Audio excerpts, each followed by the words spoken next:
मैंने अपनी शादी के लिए मैरून रंग का लहंगा पसंद किया था। अम्मी को सुर्ख रंग पसंद था, जबकि फैशन भी सुर्ख रंग का ही था। मगर दिल जो चाहता है वो बस चाहता है। मेरी रंगत भी काफी खिली खिली सी थी, तो मुझे पूरा यकीन था कि मैं मैरून रंग में बहुत खूबसूरत लगूंगी। शादी से महीना भर पहले ही अम्मी ने मुझे उपटन बनाकर दे दिया था और मेरी छोटी बहनों की ड्यूटी लगा दी थी कि वो मुझे हर रोज उपटन लगाया करे। यूं मैं और भी निखर गई थी। जो भी मुझे देखता मेरी बलाएं लिए बगैर ना रहता। मैंने काशिफ की तस्वीर देखी हुई थी। काशिफ बहुत हैंडसम लड़का था। मैं अपनी शादी से बेइंतहा खुश थी। मायों वगैरह की रस्म में इंतहाई करीबी लोगों को मदऊ किया गया था। मेरी 5-6 सहेलियां थीं और मोहल्ले की 2-4 औरतें थीं। जब से अब्बू का इंतकाल हुआ था, अम्मी हजूम से घबराने लगी थी। इसलिए बारात वाले दिन भी अम्मी ने मेरे ससुराल वालों को खास ताकीद कर रखी थी कि बारात मुख्तसर सी हो। अम्मी अक्सर अब्बू को याद करके रो देती थी कि अगर आज मेरा अहमद जिंदा होता तो मुझे किसी किस्म की कोई परेशानी ना होती। मैं ही अम्मी को दिलासे देती रहती थी, लेकिन जो भी था उन्होंने मुझे और मेरी बहनों को बाप बनकर पाला था। अम्मी जवानी में ही बेवा हो गई थी। तब जमा पूंजी खत्म होने लगी तो उन्होंने पार्लर का काम सीख लिया और फिर घर के ही एक कमरे में चंद मेकअप की चीजें रखकर अल्लाह पर भरोसा करके काम शुरू कर लिया था। अल्लाह ने देखते ही देखते बरकत डाल दी थी। अम्मी के हाथ में इस कदर सफाई थी कि बहुत सी खवातीन तो दूर दराज के शहरों से दुल्हन बनने के लिए उनके पास आती थी। मैंने भी अम्मी से कहा था कि मुझे आप ही तैयार कीजिएगा। अम्मी ने बाखुशी मेरी बात मान ली थी। मेहंदी की सारी रात मैं सो ना पाई थी। अपने मुस्तकबिल के मुतल्लिक सोचकर जहाँ मैं खुश हो रही थी, वहीं ढेरों वहम मुझसे लिपट गए थे। मैंने सारी रात दुआ में गुजार दी थी। सुबह होने में अभी चंद घंटे पड़े थे जब काशिफ का नंबर मेरे मोबाइल की स्क्रीन पर जगमगाने लगा था। ये इंतहाई गैर मुतवक्का फोन कॉल थी जो मुझे खुश कर गई थी। मैंने फोन उठाया तो काशिफ इंतहाई दिल फरेब अंदाज में बोला, मैंने आपको मुबारकबाद देने के लिए कॉल की है। कल आपकी जिंदगी का एक नया बाब शुरू होने वाला है। मैंने सोचा कि आपको बेस्ट ऑफ लक ही बोल दूं। मैं काशिफ की बात सुनकर हंसती थी। चंद लम्हे हमने इधर उधर की बातें की, फिर काशिफ ने फोन बंद कर दिया था। सुबह हुई तो मेरी छोटी बहनें बारी बारी मुझसे लिपटकर रोती रही थी। अम्मी ने भी मुझे ढेरों प्यार किया था। फिर बारात का वक्त होने लगा तो अम्मी जल्दी से मुझे तैयार करने बैठ गई थी। अम्मी ने अपना बेहतरीन मेकअप निकाला था। उन्होंने कई घंटे मुझे दुल्हन बनाने में सर्व किए थे। जब मैं तैयार हो गई, अम्मी ने मुझ पर 4 कुल पढ़कर दम किया था। फिर अम्मी ने मेरे सर से कई नोट वार कर मेरा सदका दिया था। फिर अम्मी ने मेरे चेहरे पर घूंघट गिरा दिया था और बोली, राबेल, तुम्हें मेरी जान की कसम है, घूंघट मत हटाना और ना ही अपना चेहरा देखना। तुम्हारी छोटी बहनें तुम्हारी मिन्नत करे या सास हुक्म दे, तुम्हारा ये घूंघट तुम्हारा शोहर ही हटाएगा। अम्मी की बात सुनकर मैं सख्त बदमजा हो गई थी। मैं बोली, अम्मी, घूंघट का जमाना गुजर चुका है। अब तो दुल्हनें अपनी शादी पर डांस भी कर लेती हैं। अगर मैं घूंघट करके गई तो सब मेरा मजाक उड़ाएंगे। अम्मी बोली, एक दिन का मजाक अच्छा है, कम से कम तुम्हें नजर तो नहीं लगेगी। मेरी शादी पर भी मुझे नजर लग गई थी और देखो शादी के चंद सालों बाद ही मैं बेवा हो गई थी। अम्मी बात करते हुए रो पड़ी थी। अम्मी के आंसू एक ऐसी चीज थी जिसके आगे मैं हथियार डाल देती थी। मैं बोली, अम्मी, आप जैसा कहेंगी मैं वैसा ही करूंगी, रोने की जरूरत नहीं है। अम्मी खुश हो गई थी। 1 घंटा मैं यूं ही शशुपन का शिकार रही थी। अम्मी कम से कम मुझे तो अपना चेहरा देखने की इजाजत दे देती, क्या मैं खुद को भी नजर लगा देती। खैर, जब मेरी बारात आई तो मेरा ध्यान दूसरी जानिब लग गया था। अब मैं अपने रोशन मुस्तकबिल के लिए दुआ करती रही और इंतजार करती रही कि कब मुझे स्टेज पर बैठने के लिए बुलाया जाएगा। मौलवी साहब आए और निकाह के लिए इजाजत ले गए थे। अभी आधा घंटा ही गुजरा होगा कि ये रुखसती का शोर होने लगा। तब मुझे पता चला कि अम्मी ने मुझे मेरे दूल्हे के साथ स्टेज पर भी बैठने नहीं दिया था। मेरी अम्मी और उनके वहम में मैंने सर ही पीट लिया था। मैं रुखसत होकर शोहर के घर गई तो मेरी सास ने 1-2 रस्म करने के बाद मुझे मेरे शोहर के कमरे में बिठा दिया था। मैं काशिफ की सेज सजाकर बैठी उनके आने का इंतजार कर रही थी।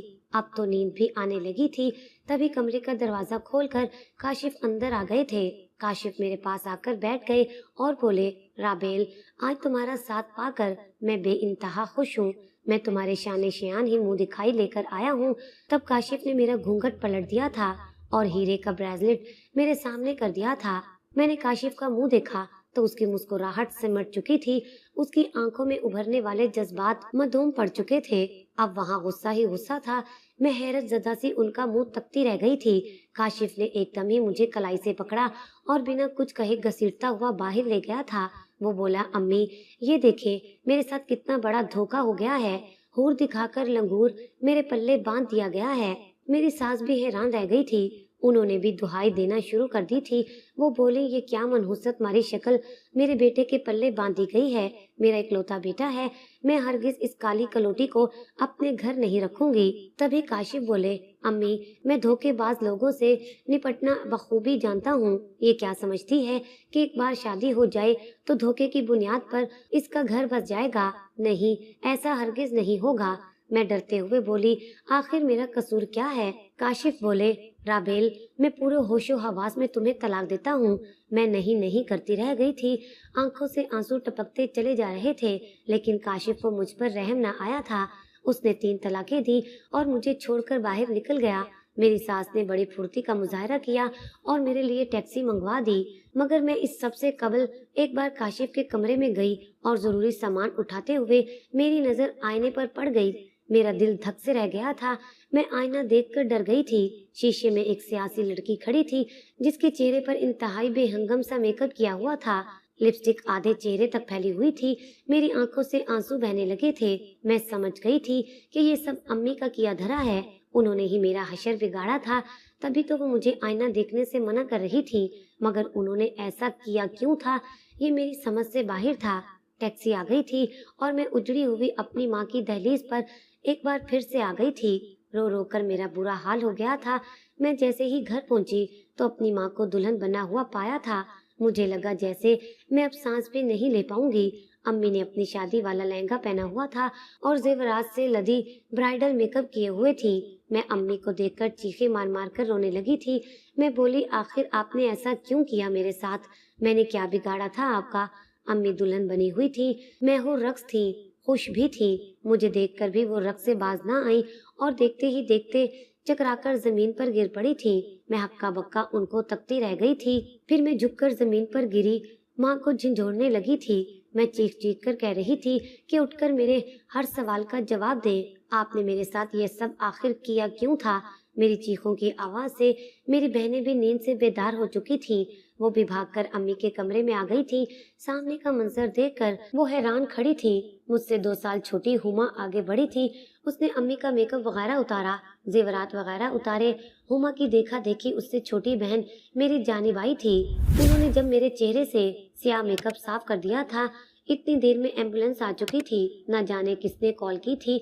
हम तीनों बहनें अम्मी को लेकर अस्पताल पहुंची तो डॉक्टर्स ने बताया कि अम्मी कोमे में चली गई हैं। मुझे मेरा दिमाग फटता हुआ महसूस होने लगा था। अचानक मेरी आंखों के सामने अंधेरा फैल गया था। न जाने कितनी सातें यूं ही गुजर चुकी थी। जब मुझे होश आया तो मैंने खुद को अस्पताल के बेड पर पाया था। हुमा मुझसे लिपटकर रोने लगी और बोली, राबेल बाजी, हम आपकी छोटी बहनें कमजोर पड़ चुकी हैं। अम्मी कोमे में हैं, आप बिस्तर से लग चुकी हैं। हमें आपके साथ की बहुत जरूरत है। खुदारा ठीक हो जाइए, हमें दिलासा दे। मेरा जी चाह रहा था कि मैं पूरी दुनिया को तहस नहस कर दूं, लेकिन मुझे मेरी छोटी बहनों की खातिर हिम्मत करना ही पड़ी थी। मैं उठ बैठी थी। मैं अम्मी के पास गई तो वो दुनिया और माफिया से बेखबर पड़ी पुरसकून नींद सो रही थी। मैं उनके पास बैठकर बोली, अम्मी मैं आपका मरते दम तक ख्याल रखूंगी। हर लम्हा आपके सेहतयाबी के लिए दुआ करूंगी। इसलिए नहीं कि मुझे आपसे किसी किस्म की कोई हमदर्दी है और ना ही इसलिए कि मैं आपके लिए परेशान हूँ। मैं फकत ये चाहती हूँ कि आप सेहत याब हो जाएं और मुझे ये बता दें कि आपने मुझे किस जुर्म की सजा दी है। मैं इतना कहकर कमरे से निकल आई थी। हुमा और उस्मा ने मुझसे पूछा कि बाजी आपकी तो शादी हो गई थी, फिर आप रात गए घर कैसे पहुंची थी? मैंने उनसे किसी किस्म की कोई बात ना छुपाई और साफ अल्फाज में बता दिया था कि मुझे तलाक हो गई है। मेरी दोनों बहनें हैरान सी मुझे तकती रह गई थी। उन्होंने तो मेरी बात मानने से भी इनकार कर दिया था। फिर उन्होंने मुझसे इस तलाक की वजह पूछी तो मैंने उनसे कह दिया कि मैं वजह नहीं जानती, अम्मी जानती हैं। बस दुआ करें कि किसी तरह अम्मी ठीक हो जाएं और मैं उनसे पूछ सकूं कि आखिर उन्होंने मेरे साथ ऐसा क्यों किया था। हुमा और उस्मा मुझसे लिपटकर बड़ी देर तक रोती रही थी, मगर मेरे आंसू खुश्क हो चुके थे। अम्मी को कोमे में गए हुए 1 हफ्ता गुजर गया था। میں نے گھر اور اسپتال کے تمام معاملات اپنے ذمے لے کر اپنی دونوں بہنوں کو کہہ رکھا تھا کہ تم دونوں اپنی تعلیم پر توجہ دو۔ میں امی کے علاج میں کسی قسم کی کمی نہیں ہونے دے رہی تھی، مگر وہ کسی طور پر بھی بہتر نہیں ہو رہی تھی۔ میں نے ڈاکٹر سے اس متعلق پوچھا تو وہ بولا، ایسا لگتا ہے جیسے آپ کی والدہ کے سر سے کوئی بھاری بوجھ سرک گیا ہو۔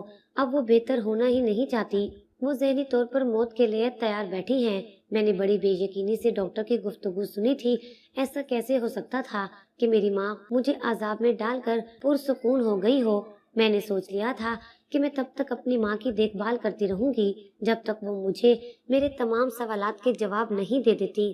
میں نے امی سے پارلر کا کام سیکھ لیا تھا۔ اب ان کی غیر موجودگی میں گھر کے انتظامات چلانے کے لیے میں نے ہی پارلر چلانا شروع کر دیا تھا۔ امی کے سبھی کسٹمرز میرے کام سے راضی تھے، اس لیے مجھے کسی قسم کی دقت کا سامنا نہیں کرنا پڑا تھا۔ ہما اور عظما کو بھی میں نے ہی سنبھالا ہوا تھا، مگر میں خود کو سنبھالنے میں اب تک ناکام رہی تھی۔ میں ساری رات سو نہیں پاتی تھی، آئینے کے سامنے کھڑی ہو کر خود سے سوالات کرتی رہتی تھی، کیونکہ وہ پرسکون ہو چکی تھی۔ اب میں نے ان کا سکون برباد کرنے کی ٹھان لی تھی۔ میں ہر روز گھنٹہ بھر امی کے پاس جا کر بھی بیٹھ جاتی تھی اور ادھر ادھر کی باتیں کرتی رہتی تھی۔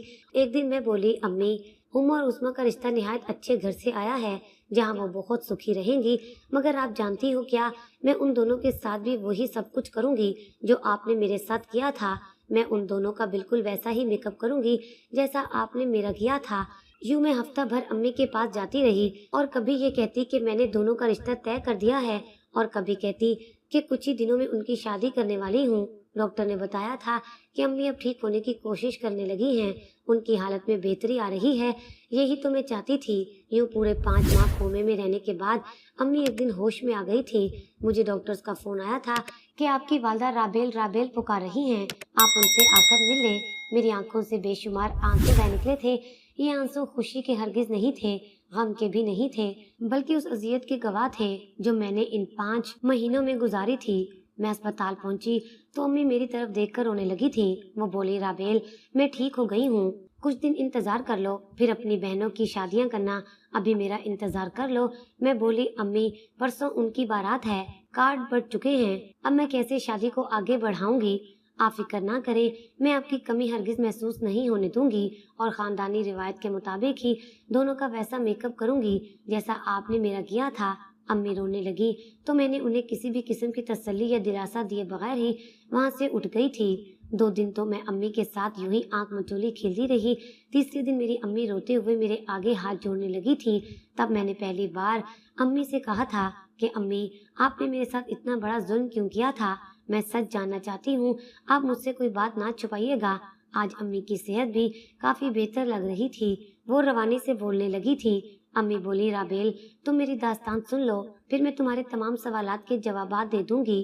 یہ آج سے 25 سال قبل کی بات ہے، جب میں جوان تھی، حسین تھی، لیکن میرا نصیب سیاہ تھا۔ میں 4 سال کی تھی جب میری پھپھو نے میرا رشتہ اپنے 6 سالہ بیٹے کے لیے طے کر دیا تھا۔ یہ بات پورے خاندان میں پھیل چکی تھی کہ خالدہ مانی کی ہے۔ بڑوں کے منہ سے ہر وقت جب یہ الفاظ سنتی رہی تو میرے دل میں بھی کافی مانی کا خیال پیدا ہو چکا تھا۔ میں جوں بڑی ہوتی گئی، میرے دل میں مانی کا قبضہ بڑھتا چلا گیا۔ میں اور مانی بہت اچھے دوست تھے۔ وہ BA پاس کر کے لندن اعلیٰ تعلیم کی خاطر چلا گیا تھا۔ وہ مجھ سے وعدہ کر کے گیا تھا کہ وہ ہمیشہ میرا ہی رہے گا، مگر فقط 1 ہی مہینے میں مجھے محسوس ہونے لگا تھا کہ وہ بدل گیا ہے۔ وہ مجھ سے دامن چھڑانے لگا تھا۔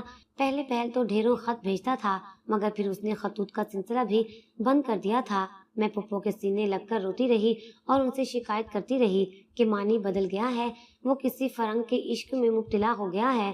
پھپھو نے میرے سر پر ہاتھ پھیرا اور بولی کہ پاگل مت بنو، میں کس فرنگن کو اپنی بہو ہرگز نہیں بناؤں گی، چلا لینے دو اسے کچھ ماں کا عشق، اس میں تمہارا جاتا ہی کیا ہے؟ اب میں پھپھو کو کیا سمجھاتی کہ عشق میں یہ سب نہیں چلتا، محبت تو یہ چاہتی ہے کہ جو ہمارا ہو وہ کسی کی طرف نگاہ بھی اٹھا کر نہ دیکھے۔ خیر، وقت گزرتا گیا، میں نے خود کو گھرداری میں مصروف کر لیا تھا۔ جب میں کام سے طاق ہو گئی تو میں نے پارلر کا کام سیکھ لیا تھا۔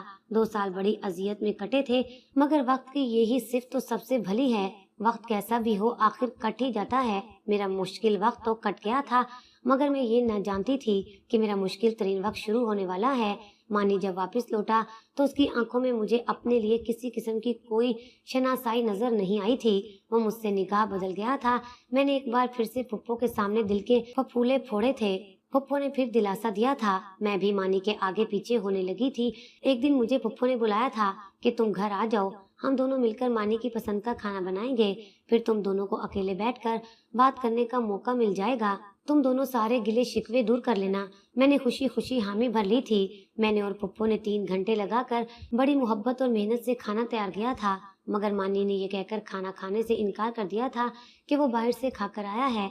मेरी आंखें आंसुओं से भर गई थी।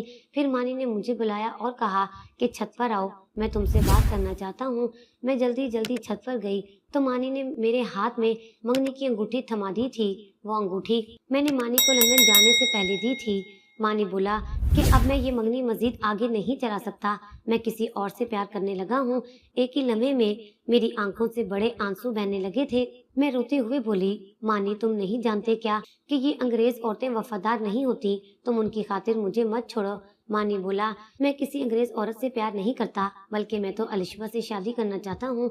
मानी के अल्फाज मुझ पर बिजली बनकर गिरे थे। मानी ने मेरी छोटी बहन अलिशबा का नाम ले लिया था। मैं आंधी तूफान की तरह घर पहुंची थी। मैंने अलिशबा को मार मार कर उसका हशर बिगाड़ दिया था।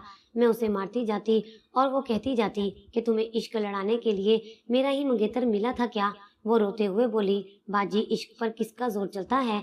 ये खबर देखते ही देखते घर में आग की तरह फैल चुकी थी। हर शख्स ने मानी और अलिशबा पर मलामत की थी। अब्बू ने अलिशबा का रिश्ता देने से इनकार कर दिया था तो मानी ने ऐलान कर दिया कि मैं छत से कूदकर जान दे दूंगा। मानी पप्पू का इकलौता बेटा था। पप्पू उसकी धमकी में आ गई थी। उन्होंने अपने सर से चादर उतार कर अब्बू के कदमों में रख दी थी। अब्बू बेबस हो गए थे। अब्बू ने मुझसे माफी मांगी तो मैंने चुप साध ली थी। वो दोनों खुशो खुरम जिंदगी गुजार रहे थे, जबकि मुझे आए रोज रिश्ते वाले देखने आते थे। मगर जैसे ही उन्हें पता चलता कि मेरी एक मंगनी टूट चुकी है तो वो मुझे ठुकराकर चले जाते थे। अब्बू फिक्र से बूढ़े हो गए थे। फिर हमें खबर मिली कि अलिशबा उम्मीद से है। घर वाले मुझसे छुपकर खुश होते थे। उन्हें लगता था कि मेरी हाय मेरी बहन को लग जाएगी, लेकिन जब मंगेतर ही बेवफा निकला तो बहन से कैसा गिला शिकवा। मैंने कभी भी अपनी बहन को बद्दुआ ना दी थी, मगर मेरी हर रोज की अजियत, मेरे आंसू उसे खा गए थे। अलिशबा जिचकी के दौरान ही मर गई थी। उसकी बच्ची जिंदा बच गई थी। नन्ही सी बच्ची को फुप्पो संभाल ना पाई तो उन्होंने एक बार फिर से अब्बू के आगे हाथ फैलाकर मेरा रिश्ता मांग लिया था। हालात अब्बू के सामने थे। मुझे कोई कबूल करने को तैयार ही ना था तो अब्बू ने मेरा रिश्ता मानी से तय कर दिया था। मैं दुल्हन बनकर मानी के घर आ गई थी, मगर वो मुझसे बात तक न करता था। तुम जानती हो मानी कौन है? अम्मी के सवाल पर मैं चौंक गई थी। मैं बोली, मैं किसी मानी को नहीं जानती। अम्मी बोली, मानी तुम्हारा बाप है राबेल, इमरान अहमद, जिसे मैंने शादी के बाद हमेशा अहमद कहकर पुकारा था, क्योंकि मुझे मानी और इमरान लफ्ज से बेवफाई की बू आती थी। अलिशबा की बेटी तुम हो राबेल। अम्मी की बातें सुनकर लगा जैसे मेरा सांस रुक गया हो, दिल की धड़कन थम गई हो। क्या मेरी माँ खालदा नहीं थी? अलिशबा कौन थी? मैंने तो न कभी उसका जिक्र सुना था और ना ही कभी कोई तस्वीर देखी थी। मैं रोने लगी थी। अम्मी बोली, पूरे 2 साल मैं तुम्हें उठा उठा कर फिरती रही, तुम जरा सा रोती तो मानी मुझे कहता तुम सौतेली माँ हो ना, तभी तो मेरी बच्ची से तुम मानूस नहीं होती। फिर अल्लाह ने ऊपर तले मुझे 2 बेटियां भी अता कर दी थी, मगर मानी ने कभी उनसे वैसी मोहब्बत नहीं की थी जैसी तुमसे करता था। अल्लाह गवाह है, मैंने तुम्हें माँ बनकर पाला था, बल्कि मैं तो तुम्हारी एहसानमंद थी कि तुम्हारी वजह से मुझे मेरी मोहब्बत मिल गई थी। एक दिन तुम खेलते हुए गिर गई तो मानी ने मेरे मुंह पर थप्पड़ दे मारा था। उस दिन के बाद तुम मुझे अलिशबा लगने लगी थी। मुझे तुमसे नफरत होने लगी थी। मैंने सोच लिया था कि मैं तुमसे इस चीज का बदला लेकर रहूंगी। लो देखो, मैंने तुमसे बदला ले लिया, मगर मैं अब भी खुश नहीं हूँ, बल्कि मुझे अपने ही वजूद से घिन आने लगी है। तुम तो मेरी बेटी थी ना राबेल, फिर मैंने तुम्हारे साथ ऐसा क्यों किया? अम्मी बेड से उठकर मेरे पाँव में गिरकर मुझसे माफी मांगने लगी थी। मैंने अम्मी से कहा कि आप मुझसे एक सौदा कर लें, आप मेरी माँ अलिशबा को माफ कर दे, मैं आपको माफ कर दूंगी। अम्मी रोते हुए बोली, जा राबेल, मैंने अलिशबा को अल्लाह की खातिर माफ किया। मेरी आंखें भी आंसू से लबरेज हो चुकी थी। मैंने उस औरत के लिए अगले जहां की मंजिल आसान कर दी थी जो मुझे इस दुनिया में लाते हुए चल बसी थी। मैंने भी अम्मी को माफ कर दिया था, फकत अपनी सकी माँ अलिशबा की खातिर।